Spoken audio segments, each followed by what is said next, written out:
I don't drink that much. I never really have. It's not a moral thing or a virtue thing, though I'm occasionally asked that question by my Irish friends who wonder if it's a Baptist thing. If they only knew what a loaded question that was. It's pretty much that I would just rather spend my money and my calories, for that matter, on brownies and ice cream, or cheeseburgers and fries, or cheeseburgers and fries followed by brownies and ice cream. You have to not drink a lot of alcohol to justify cheeseburgers and fries and brownies and ice cream. Though I have my occasional margarita spree, I'm more apt to buy a pint and nurse it for several hours. I call it renting my bar stool. It's not always pleasant, however, to be the only sober person in a room. Inevitably, at some point in the evening, there's that moment when people start to effusively express their mutual admiration. I love you, man. I really love you. No, dude, I love you. I love everybody. This is what I was reminded of, albeit without the alcohol inducement, as I read our lectionary passage from 1 John for today.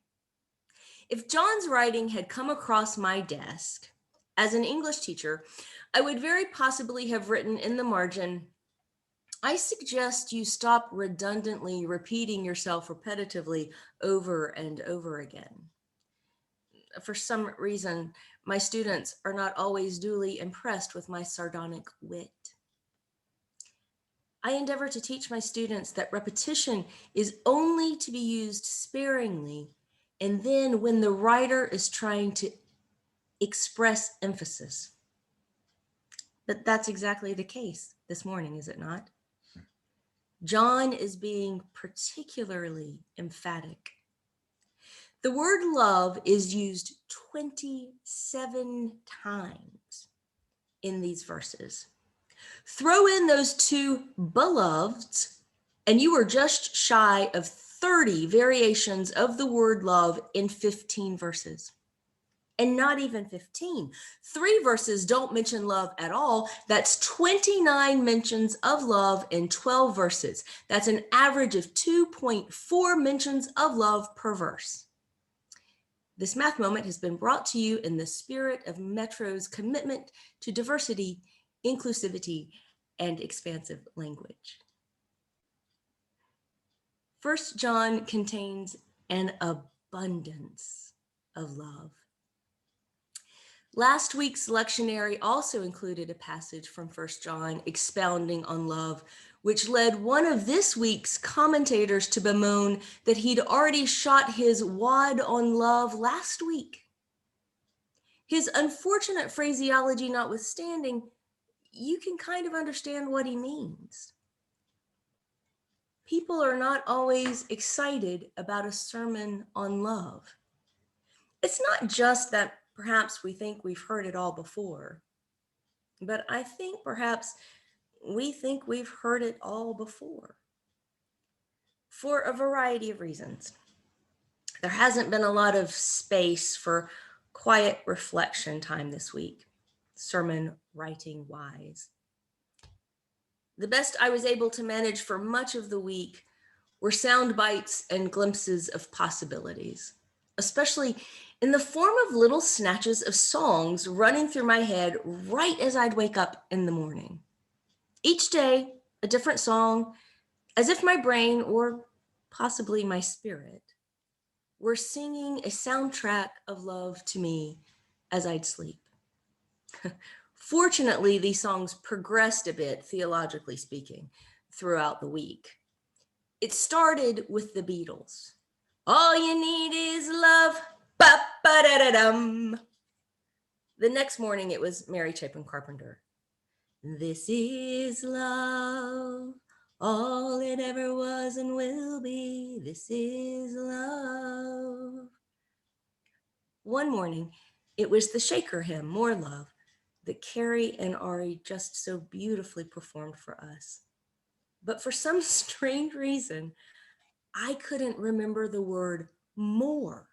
So I was walking around the house singing, love, love. By the end of the week, I woke up singing, love, love, love, love. Christians, this is your calling. Love your neighbor as yourself, as God loves us all. Let Anita put that into a round, and we'll echo the circular language of today's passage. But it's not just songs.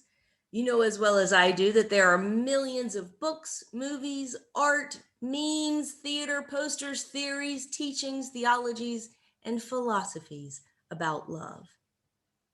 Been there, done that, and given the profusion of bright red hearts on white cotton, have the t-shirt. What are we getting ourselves into today? Well, it isn't the sentimental claptrap love of made-for-television movies. It isn't the commercialized commodity of invented holidays meant to sell greeting cards. It isn't the over-rationalized love of pseudo-psychological personal affirmations, which led Ken Miedema to write a wonderful song that complained, I'm tired of those I'm okay and you're okay and God will love us anyway love songs. My favorite Bible and Greek professor from Duke Divinity School, who died earlier this year, Dr. James Mickey Eford, shared similar thoughts with Miedema. He used to tell us that when students would say, Dr. Eford, God loves me just the way I am, he would tell them, yes, but God loves you too much to let you stay that way. No, the love of 1 John is the unconditional, unwavering, ever-present love of God made incarnate in the person of Jesus Christ, which calls us to love one another, not in word or speech, but in truth and action. But perhaps we're not overly excited about hearing a sermon on this kind of love either. As Leslie Ann pointed out in the worship committee meeting earlier this week, love is exhausting. It's always been exhausting, but even more so during a pandemic when we've had to find new ways to love, new ways to care for the people we love, new ways to be present for people with whom we cannot be present. Is it more loving to visit someone who has been isolated and lonely? Is it more loving to stay away so you don't put them at risk? Is it okay to hug, hold hands? Loads of people are experiencing compassion fatigue. They've given so much of themselves in the care of others that they are beginning to shut down. They feel that they haven't the energy to love. They are fearful to love. Which leads us to the challenging section of the passage today that proclaims perfect love casts out all fear. Now, I know that John was referring to the context of fear of eternal punishment. I know that the perfect love John is referring to is God's love. But honestly, given the fear we've all been facing for the last 13 months, these words can be almost mockingly difficult to hear. So why then, you ask, did you choose this passage to preach from today, Paula? Well, basically it comes down to this. Out of all of the circular language, out of all of the repetition, two particular moments in this passage speak quite loudly to me. The first is that simple quote we have heard an infinite number of times. God is love. God is love. The English teacher in me feels compelled to tell you that the sentence structure is a subject noun with a being verb and a predicate nominative. God is the subject, love is the predicate nominative that renames the subject God. They are equal. They are the same. God is love. This is no comparison. God isn't like love. God is love. And from that, all else follows.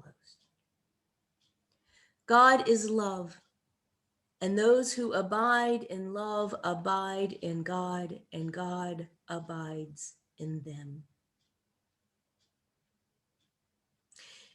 The second moment in today's pericope that hits me is, as God is in the world, so are we.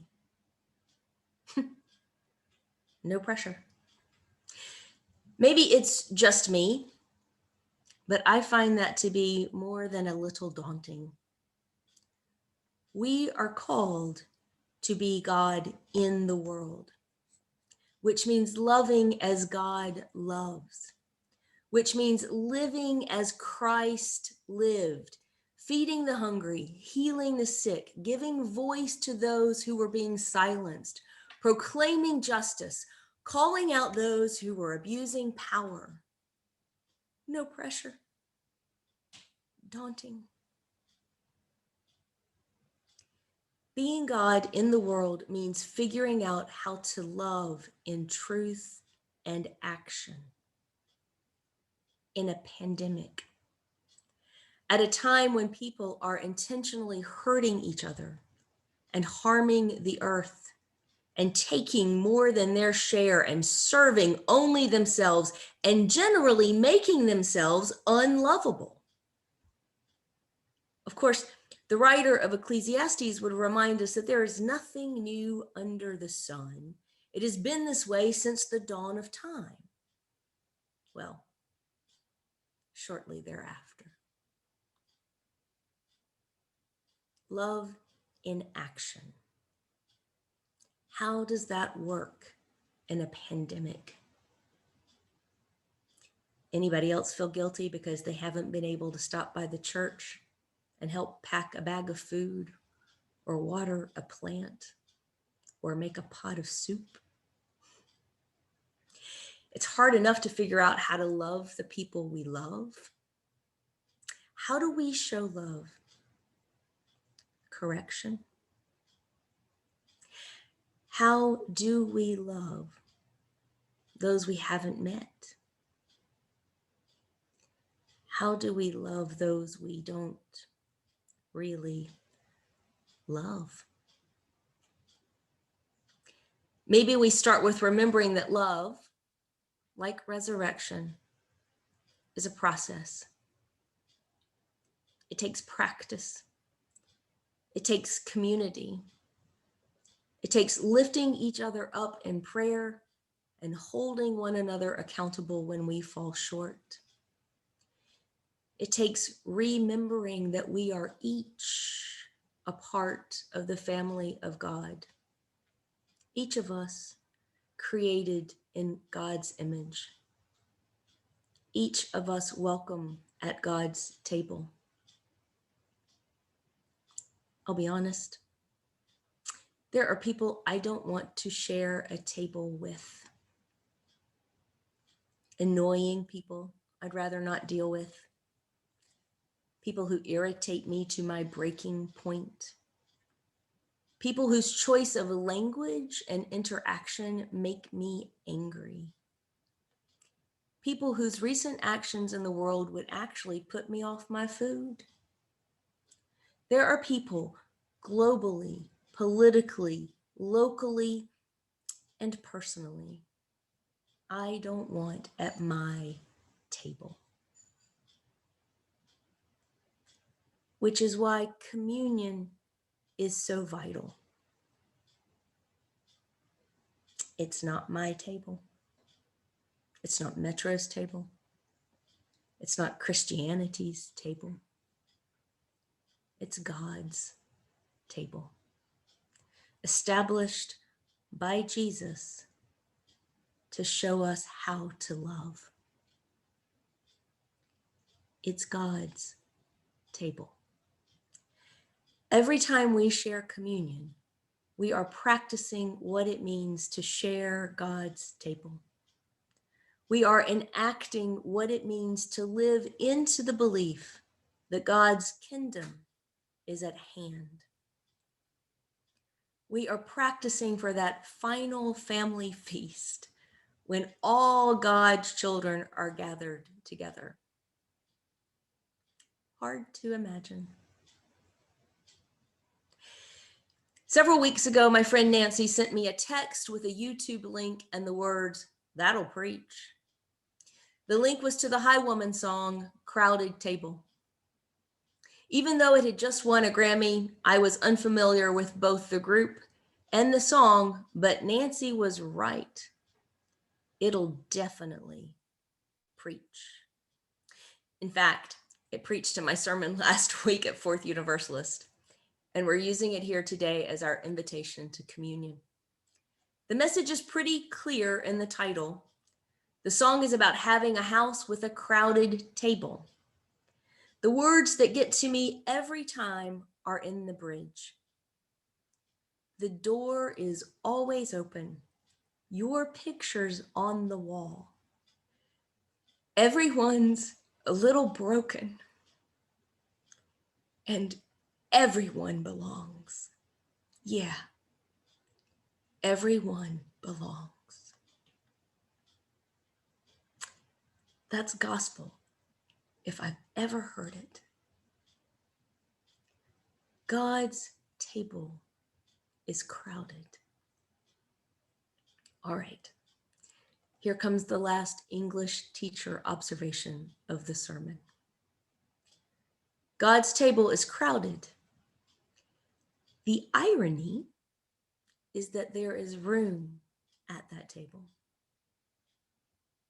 There is room for you. There is room for me. There is room for the folks we might rather do without. There is room for the people whose voices the world has tried to silence. There is room for all the people that the world has neglected and ignored and forgotten. There is quite enough room for all of us.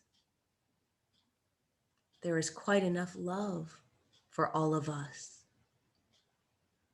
God's abundance of love. God's abundant love is inviting us to the table. As we listen to the words of the song, we will see images of the way Metro gathers around God's table.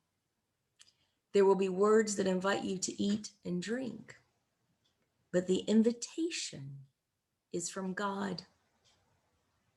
Let us look, listen, eat, and drink as we experience God's abundant love.